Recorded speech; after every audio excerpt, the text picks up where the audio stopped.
Third phase of Moon. Welcome back to Third Phase of Moon. My name's Blake Cousins, and today we have a special guest. He started the Disclosure Project in the 1990s and spoke there in Washington in regards to the citizen hearing and the UFO phenomenon. World famous Dr. Greer, who just released the blockbuster Sirius, and he's here live right here at Third Phase of Moon, and we're going to get to him. Thanks for joining us right here at Third Phase of Moon, Dr. Stephen Greer. Thanks, Blake. Appreciate it. All right, well, let's get to it right now, Dr. Stephen Greer. I want to ask you first, what led you to start the Disclosure Project? Well, it was an accident of history, actually. I had started a group to make diplomatic contact with extraterrestrial civilizations in 1990, the Center for the Study of Extraterrestrial Intelligence. And in 1992, we had an event happen in Florida, which is actually mentioned in the film Sirius that just came out, where 4 extraterrestrial vehicles popped into the sky and was signaling to us, and there were some military people there who saw that. It went up the chain of command, and I ended up meeting with the former head of Army Intelligence, and that was then led to people after Clinton got elected who were friends of the president and his first CIA director, and I was asked to start briefing those folks.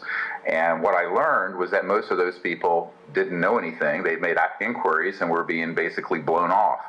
And so after I met and briefed the CIA director, R. James Woolsey, I discovered that there was actually a very deep national security state that was super black, I mean, beyond the normal black world of classified projects, and that those projects were being run illegally outside the constitutional chain of command.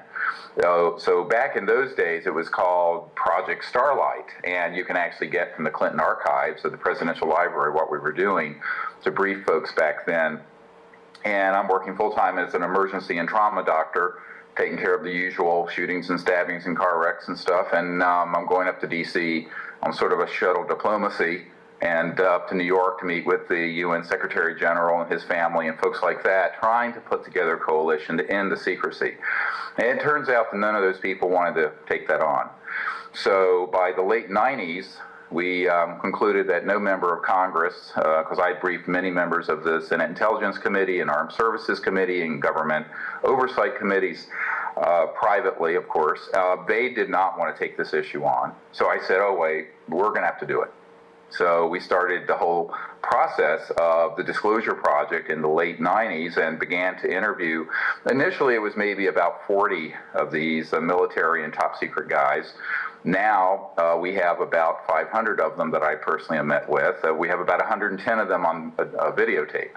And we're beginning to load those on to our YouTube channel at the SeriousDisclosure.com. We've started a YouTube channel to put those up. But it's a huge amount of material, and most people have no idea they even exist, even to this day. So that happened, and then in 2001, the National Press Club event that we did, which was at the time the most watched event in the history of the internet, not just the National Press Club. Eventually around 800 million people around the world saw it. And that led to now about 14 countries that have opened up their secret UFO files and what have you. Of course, the United States is still very much in the dark on this, mainly because the United States is the crown jewel of the technology and the science behind how UFOs move, where they're getting their energy from, and that's really what the secrecy about. It has almost nothing to do with ETs. It has to do with the fact that we don't need oil. And everyone on the inside that I've met with know this, and so this is almost like an open secret in the higher national security circles. But when you talk to these guys, they say, "Oh well, we can't disclose that information because it's too disruptive." Right? So, well, what's more disruptive, bringing this information out or waiting for the Earth to turn upside down when both polar ice caps melt? I mean, give me a break. This is stupid. So we've kept pushing forward with the Disclosure Project, and of course this film, Sirius, is to sort of galvanize people around the idea that we need to come together and fund a new energy laboratory independent of corporations and the government. And that's actually the main reason why we did the film. And anyone who wants to see it can see it at SeriousDisclosure.com, or they can see it, at the theater there in LA, where it's going to run for a week, at the Music Hall 3, and in New York at the Quad Cinema. But the key thing is that if we don't do this, it isn't going to happen. I keep, yesterday I was on an interview and someone said, hey, when is the government going to do disclosure? I said, between now and never. We're going to do it. We're going to find the people who are the whistleblowers. We're going to put it out there. We're going to make peaceful contact with these civilizations, and we're going to bring out these technologies. It isn't going to happen at Lockheed Martin or from the White House or the Congress. I'm actually very dubious. Now, I still meet with members of Congress and other people in official capacities all over the world. In fact, I'm doing a very big event this summer in a country I can't discuss with a lot of world leaders, about 120 world leaders. And they want to know, but there's a difference between knowing and doing. And everyone conflates the two. They think that just because, say, the president might inquire about something like this and get information, and even if it's what they call actionable intelligence, it doesn't mean that he's going to actually take it on. Because first of all, he's going to be called a kook and a crazy. Secondly, and ridiculed. Secondly, he's going to be threatened. And thirdly, he may not survive the effort to bring it out, even if he could. But more importantly, there's this misconception that just because you're the head of the intelligence unit for the Joint Chiefs of Staff, a man that I briefed, the head of Intelligence Joint Staff, J2 it's called, that you have an all-access pass. And the reality is our government and military and intelligence sector is so screwed up. It's exactly what Eisenhower warned us about when he said, beware the military-industrial complex. It's become such a Byzantine octopus with a zillion tentacles, and people who are in those positions are basically being zoomed all the time. I mean, I've met with so many senior officials who go, I suspect this is going on, and I've made directed inquiries, but they won't tell me anything. I said, well, you're not alone. So I think that disclosure is about us doing the right thing. Absolutely fascinating. Now let's get to the next question, Dr. Greer, in regards to the creature that was showcased in the blockbuster documentary Sirius. How did you come across this amazing creature? Well, about 4 years ago, I was given a lecture, and there was a man who was waiting after I was doing a book signing to speak to me, and he waited very patiently and came up. One of my assistants said, "This man really has something you need to see." So he had on his smartphone a video of this little Atacama humanoid, we call it. And because I'm a medical doctor and also the head of the disclosure movement worldwide, he basically said, why don't you come and investigate this? We need someone to really, with some scientific credentials, look into this. So about 3.5 years ago, I went over to Barcelona, Spain, examined this creature, held it, looked at some of the preliminary x-rays, and I concluded it was a real organism, and we didn't know what it was. So finally, in 2012, in September, we got access to take genetic samples, do an MRI, a CAT scan, and very detailed x-rays that a scientist at Stanford needed, Dr. Ralph Lockman, who's the world's expert on skeletal abnormalities, let's say, or dysplasias. And he concluded that this is a 6 to 8 year old child. Now, it's 6 inches long. And the genetics, people say, oh, well, the geneticist says it's 99% human. I said, well, there's 9% of the genes that are unmatched. And it's going to take probably 1 year to 5 years to figure out what's in that 9%. And just so the public who's listening understands this, you and I are about 99.5% identical to a Neanderthal. Chimpanzees were 96, 97%. If half of this unmatched genetic material is actually an operative genetic code, that means that this creature is more different from you and me than you and I are from chimpanzees. And the answer right now is we don't know.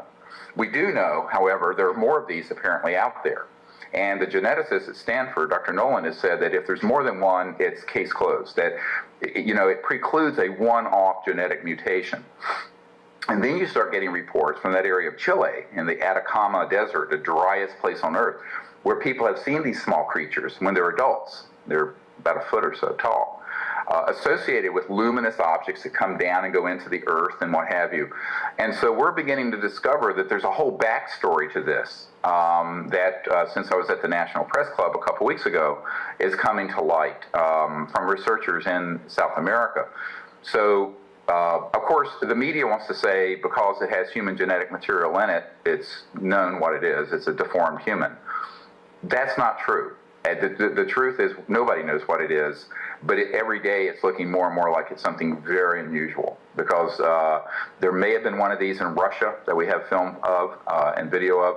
It looks like there's another one in Santiago that's smaller, even a younger child, and there may also be one that's similar to this in Puerto Rico. So if that's true, then you have to ask the question, is this a different species? And is the shared genome that we have with it, which came first? And this gets to be very controversial, and I'll ask Sarah Palin not to listen to this right now. But for example, there's the B2A allele that's in this creature that is in the female mitochondria of the people of that part of Chile. And the question is, in the Native American tradition, in South America and America, it is said that our ancestors came from the stars. So the question is, did contact happen 20, 30, 40, 50,000 years ago that led to that genetic material to be in humans? Or is it the other way around? We don't know. And so you can't make any assumptions about it at this point, except to say it's very strange, because being a doctor, I don't know how you keep a 6-inch, 6-year-old alive. Man, it is at least 6 to 8 years of age by studying the epiphyseal plates, which is the growth plates in not just the knee, but the entire body. The other thing is that it's symmetrical. It's not like it's a deformed, like a club foot or a trisomy or some other known genetic. And the other strange thing is that when the geneticist looked at the part of the genetic readout, the initial genetic readout, which is all that's been done, the areas that control for dwarfism or genetic skeletal dysplasias or all that stuff, it's all normal. Well, you wouldn't expect to see that if this is a 6-year-old that's only 6 inches big and tall. And with no question at all, it's not a hoax, and it's a real organism, and it's a humanoid, a human-like creature. But beyond that, it's still an open book. Now, to the next question. We just released right here at Third Phase of Moon. The video went viral, and it's in regards to the free energy device developed by Dr. Searle. And, you know, he claims that it could get to 0-point energy. It was featured in your movie series. Can you tell us a little bit more about this, you know, device, or so-called the machine? Well, first of all, I don't think they're as common as people think. A lot of people have made different components of it, and then they're shut down. There are a lot of frauds out there that we've investigated. There are a lot of things that are legitimate that have been confiscated. If it's in the domain of being in existence, it's more likely something that isn't completed yet or finished, or it's something that the inventor, being afflicted with what I call crazy inventor syndrome, won't let anyone transparently see, test, and reproduce. Now, the sine qua non of science is independent testing, independent reproduction of the effect. And if you can't do that, this is the problem they're running in with the Rossi cold fusion thing in Italy, is that the people testing said, well, there's something unusual going on here in terms of excess energy generation, but nobody knows how it's working because he's so paranoid to let anyone see it. So what I think we need to do is to break that cycle and do an open source research and development program where we take all the information I've collected over the last 20 years, and it's substantial. This is really actionable intelligence. I have computer disks filled with designs and information. But the average person who tries to do this off in their garage is going to get a visit from someone. I don't care if they're in the Amazon of Brazil. And that thing's going to get confiscated, and if the person isn't killed in the process. So I think the only way to do this is to do it very transparently, openly, with millions of people knowing about it, and in a way that's quite open, where you would literally be live streaming like we are now, maybe on Ustream or something, the activity of the lab. I mean, you know, not the confidential private areas like restrooms, but the research. And so the instant you have a breakthrough, it's known by everyone, and it's announced by everyone. It's not something you keep secret.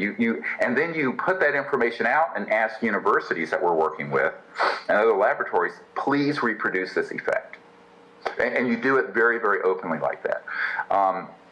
Now, to do that, you're not going to do that for a few $1,000s. You're going to have probably between $8 and $10 million to open a lab and staff it with research scientists and the right equipment. But that's a very small amount. I mean, the city of San Francisco, for example, spent $5 million just to do a feasibility study if they could capture the energy going for the tides going in and out of the Golden Gate. $5 million for a study. Okay, I think for a little more than that, we could actually build up the initial prototypes of this stuff, whether it be a water fuel system like Stan Meyer or a zero-point free energy system.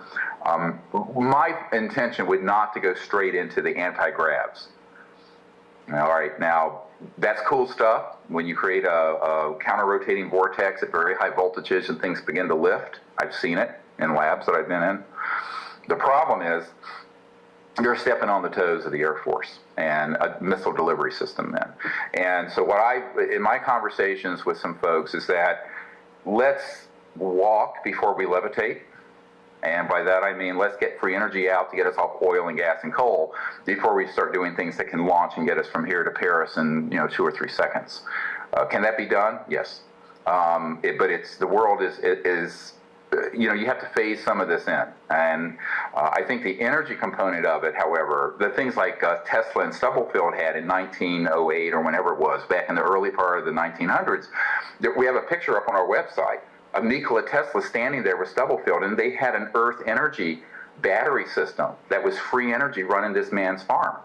And that really did exist. And we had a man under contract who does a lot of work for the government, who knew how that really operated and was building that up for us when he got visited by a former CIA director and was threatened. And so I've concluded that you cannot do this with one guy here and one guy there. You've got to do this in a way that's well organized, has good security, good tactical support, logistics. That's what we're trying to do.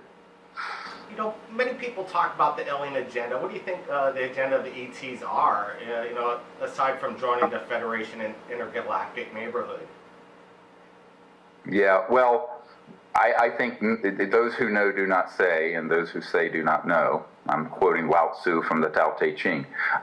The truth about this is that I don't see it as an agenda as so much, which is a great buzzword, as their involvement with the Earth goes back to antiquity, way beyond recorded history.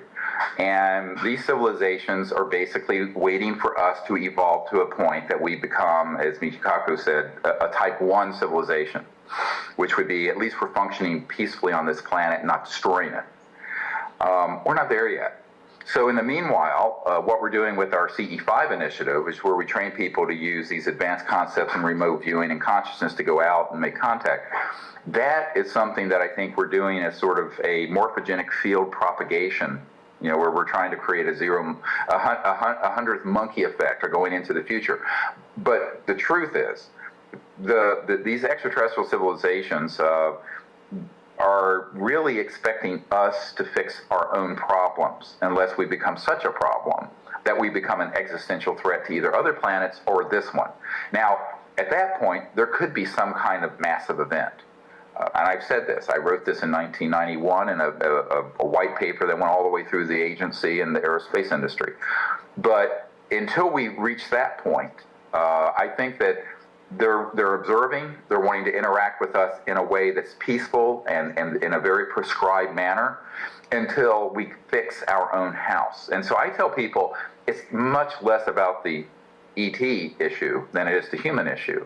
And we're still having wars raging, we're still lying to each other about their presence, we're still keeping technology secret that have been around for 100 years. We have half the world impoverished to the point that they don't even have plumbing, indoor plumbing. Still, in 2013, about 48% of the world's population does not have indoor plumbing. Think about that. Now, why? This is an artificial macroeconomic, I call it enslavement, that has happened because we've let these petrofascists run amok for 100 years. Now, the ETs aren't going to land here and fix it any more than we landed in Afghanistan and imposed Jeffersonian democracy. It doesn't happen that way. So their agenda, I think, is to observe us, be sure we don't become an existential threat to ourselves and others, which unfortunately we're approaching that, but also to be prepared to welcome us when we become more civilized. But most of that work is in our hands, not in the hands of the ETs. And I honestly feel that what people need to stop doing is expecting Big Brother in Washington or the big corporations or the ETs to fix all of our problems. We need to say, what can we do to fix these problems right now? And that's something that most people don't want to do because they want to consume shock and dribble in reality TV programs rather than doing the hard work of transforming the situation, which is really what we're recommending and trying to encourage people to do. Mr. Dr. Greer, with over 80,000 subscribers on our channel and 60 million views worldwide on Third Phase of Moon, we want to get the word out. What would you suggest to the viewers listening and watching right now, what they could do to help get disclosure or get the word out in regards to your movie, Sirius? I would say that if people want to see real change happen, they need to make it happen. And you can go to SiriusDisclosure.com. There's a donate button. If every one of your listeners and viewers donated $1 to $5, the price of a latte, we would have the funds to open this facility this year and bring out these technologies in the secrecy and change things. It isn't going to happen by people just being entertained with crazy ideas. We actually need to put one step in front of the other and make this happen. I gave up the chairmanship of emergency medicine to do this, and I would ask that people do something to network this to the people they know and love, and if they care about the planet, they care about peaceful contact in space and the human future, to do something to join with us to help, and that's actually would be my appeal to everyone who would listen to this. Wow, Mr. Greer, we really appreciate you joining us right here at Third Phase of Moon, and we look forward to having you back for future episodes and more updates. Thanks again. Thanks, Mike. Appreciate it.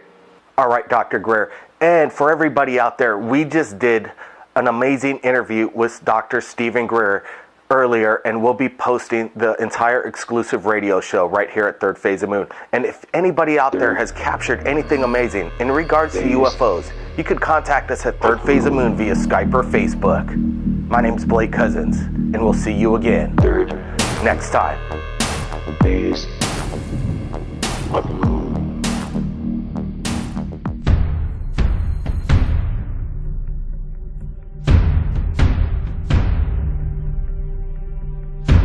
The problem is not proving that UFOs exist. It's when you begin to expose the energy and propulsion systems behind how they're getting here. What scientists need to do is they need to look at the hardcore evidence, decide that, oh my gosh, ETs are real, and then get over that. Then you can start extrapolating. These sciences have been around for decades. They have been ruthlessly kept secret because of the power of a centralized petrodollar oil, gas, coal system. And right now these misanthropic sociopaths are running the planet into the ground.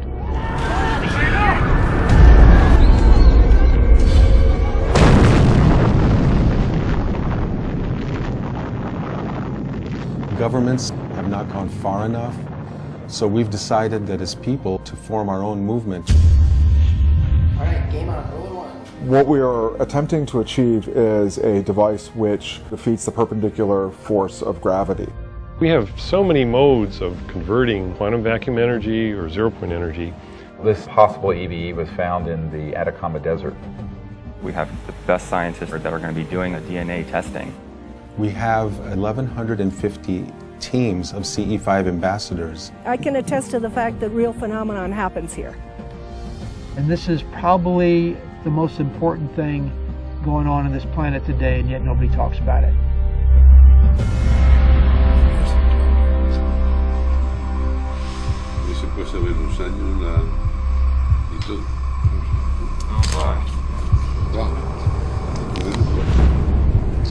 If we come together, we can make this happen in a matter of months, not decades. For this is the destiny of humanity.